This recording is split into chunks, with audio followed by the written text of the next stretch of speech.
Well, welcome you guys to Garvan Woodland Gardens. I'm glad you came even though it was raining. I bet you were already on your way when it started raining. Yeah. We are eating lunch. Well, I'm glad you're here. We have umbrellas, so you'll be okay. It'll be a good day. My name is Megan Bradshaw. I'm the group's director here at Garvan Woodland Gardens. And I just want to take a second to officially welcome you. If you haven't been here before, you're in for quite a treat. So, if you haven't been here before, we are part of the University of Arkansas out of Fayetteville. This is the Landscape Architecture Division under the Department of Architecture. So Miss Verna Garvan this was her private property, and she donated it to the university. And just to give you a little background before you head out on your tour, Miss Verna was a very generous person in our community, and she was one of the first conservationists in the state of Arkansas and one of the first CEOs. So she was very important. And even though she did pass away in 1993, and she gave the gardens to the university upon her death, and even though she's not here today, all of her work that she did in the gardens before she passed, and all of her ideas, we can still really feel her presence here in the gardens today. Okay, and you're going to learn about her as you go out in the garden. I'm so sorry, I didn't realize you were. Hi, Mrs. Garvan. Well, hello, how are you? Yeah, I'm good. Thanks for dropping in on us today. Well, it was a little wet getting here. Would you like to speak to these people before they head out? I would certainly like to speak to them before they head out. Can y'all hear me? Yes. All right. Thank you so much for coming out here today. Pardon me, the paparazzi and all. I would like to tell you how come I left my garden. The lighting, when you pass on, you look a little pale if you're not right direct light. I want to tell you how come I left my garden to the University of Arkansas. And the long and short of it was, I didn't have anybody left I wanted to leave it to. And here's how that happened. I was born down in Texas in 1911. And my daddy was transferred to Malvern, a little town about 20 miles down the road. Now, Megan, which way is it to Malvern from here? I always get confused. Is it that way? Well, don't ask me. I get the up and down part okay. It's the around that's confusing. All right. I do not like this thing.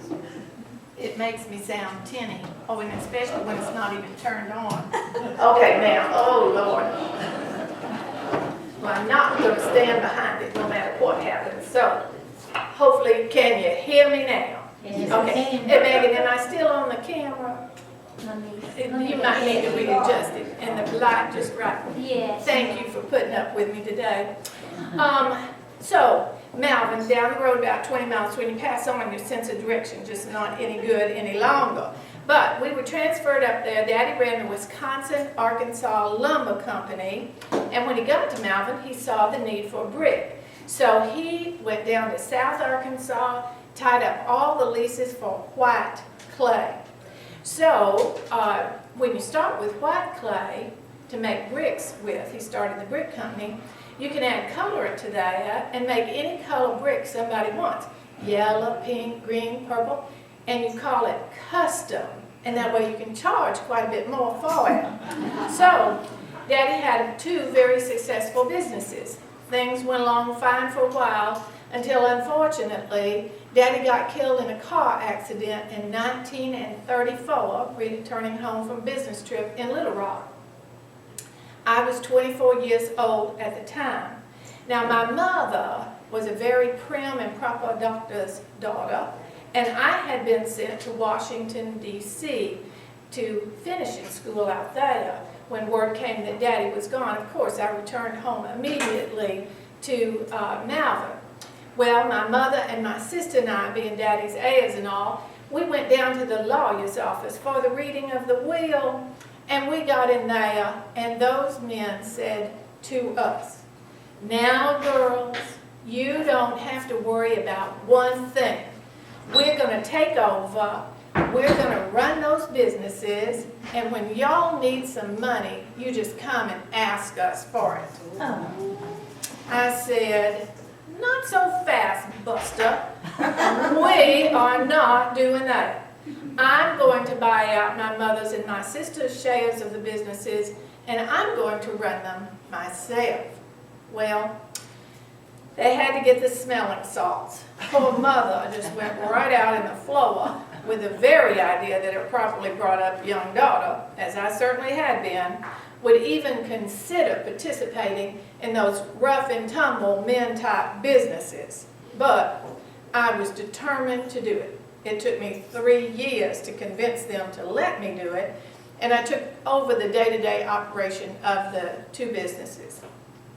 Well, things went along fine for a while, until unfortunately, the man that I had married in the interim, a fine, upstanding family he came from out there in South Carolina, he looked really good on paper.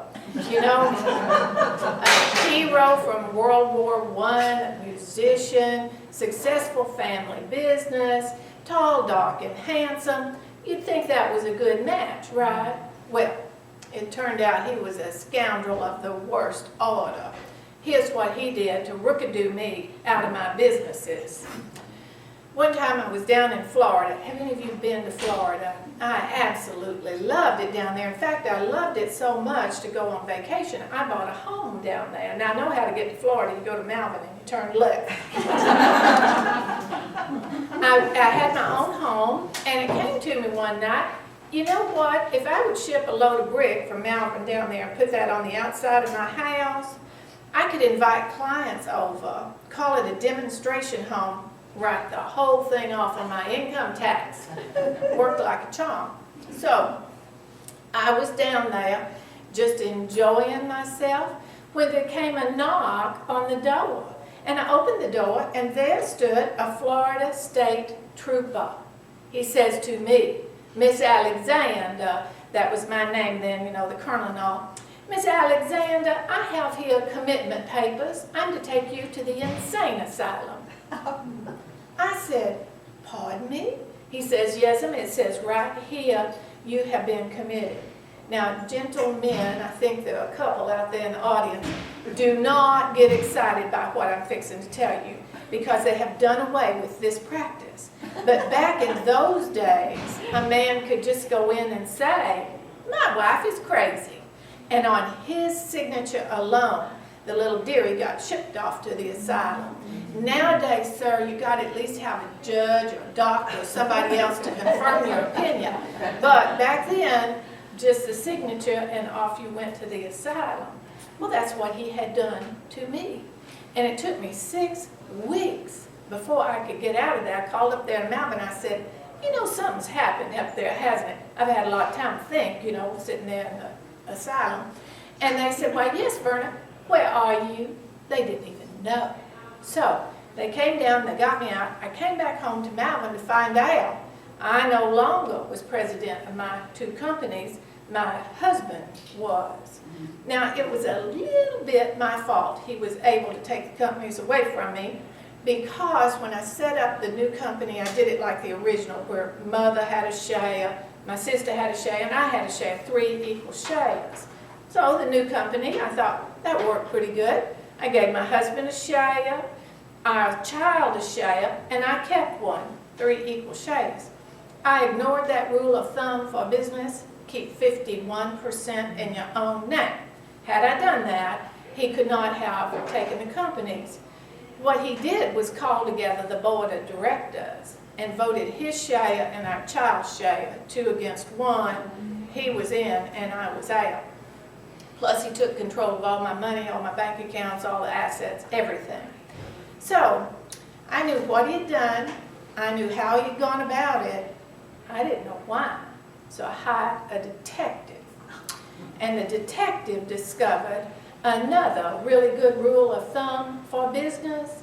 Never, ever, ever hire a secretary prettier than you are or younger. It just really never works out with your husband in the business.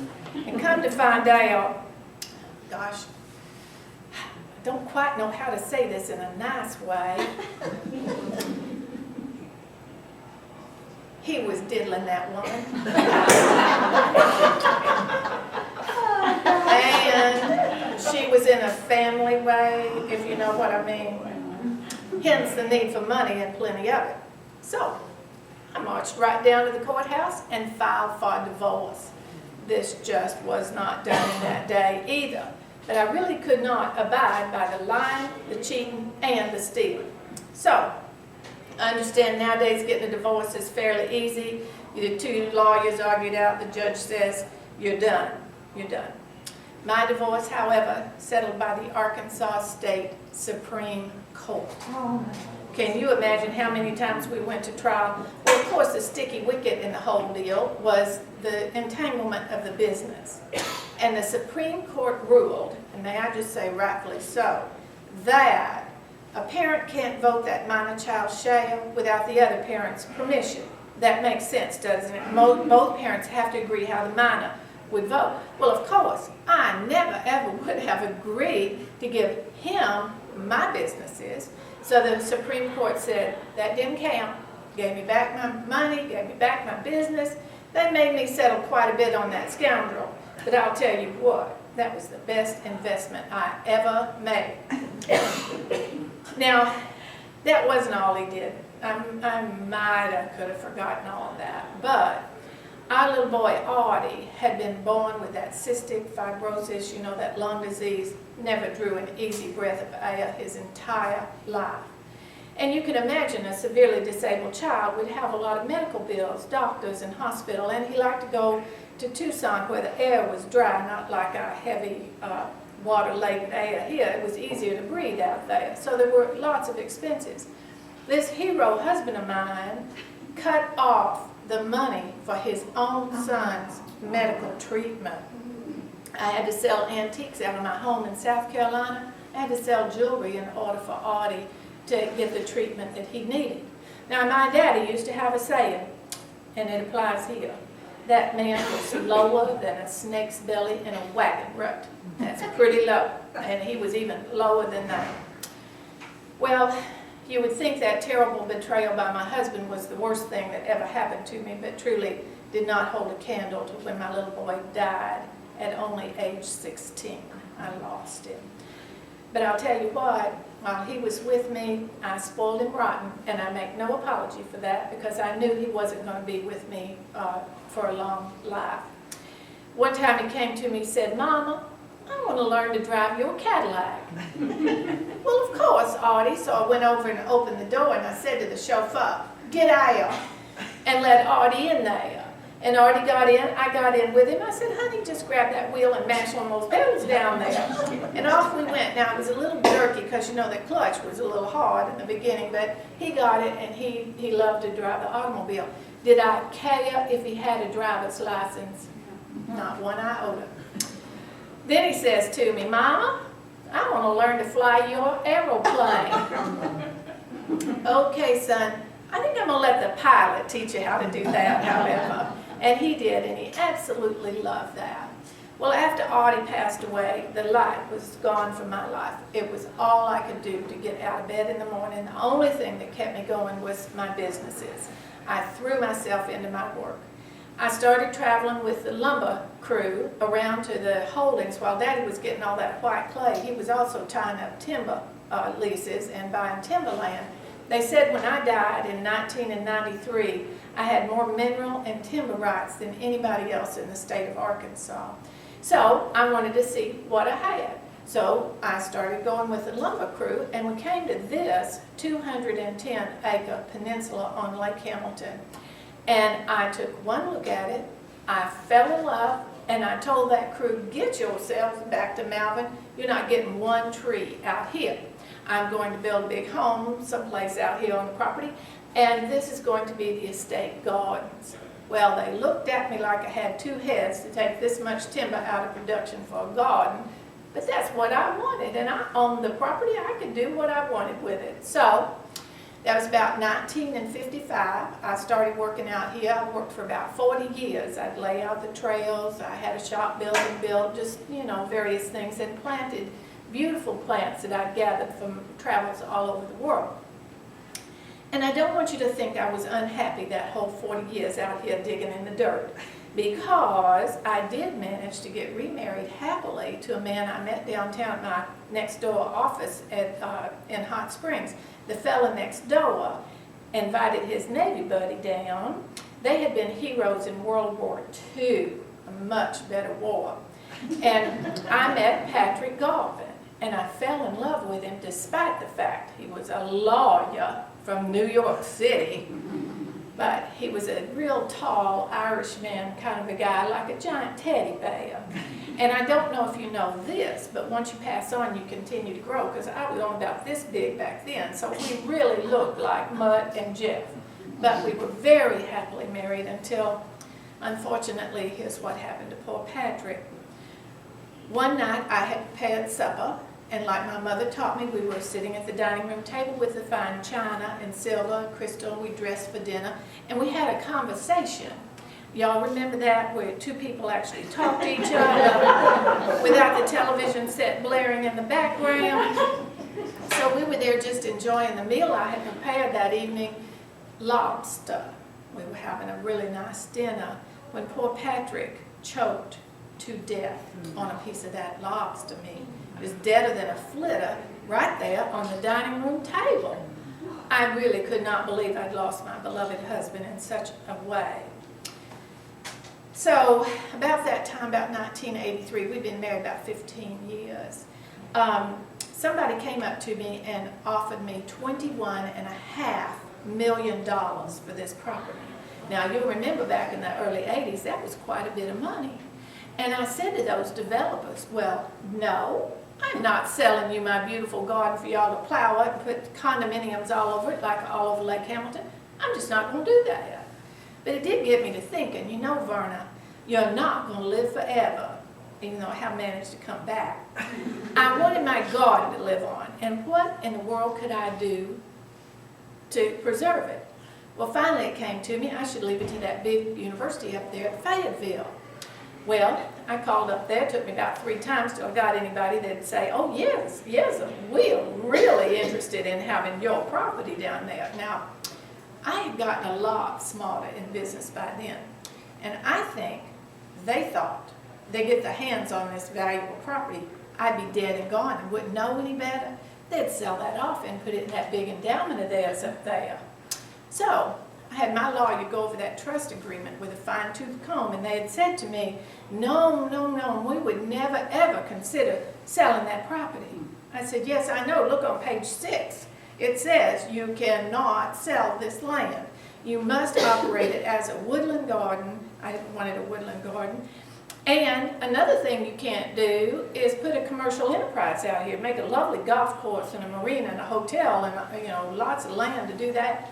No, you have to operate it as a garden. Well, they signed that, and I signed that in 1985.